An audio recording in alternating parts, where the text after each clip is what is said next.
Au lendemain de l'accident, la voiture est toujours immergée au milieu du bassin. Il est aux alentours de 21 h hier soir lorsqu'une conductrice du parking mitoyen perd le contrôle de son véhicule. Avec sa fille de 5 ans à bord, elle percute successivement le grillage puis la baie vitrée de la piscine municipale.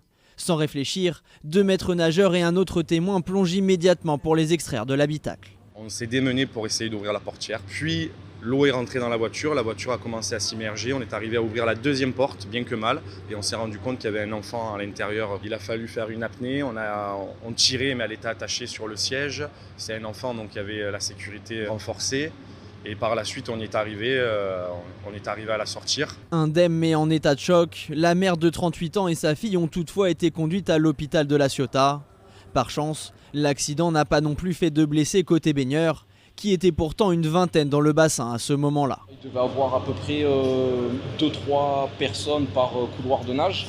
Heureusement, les 2 premiers couloirs étaient libres. Les gens étaient choqués, pris de panique. On ne s'attend pas à vivre ce genre de choses, encore moins dans une piscine. Dans les prochains jours, la voiture doit être extraite de l'eau à l'aide d'une grue. La piscine devrait, elle, rester fermée, au moins jusqu'à janvier prochain.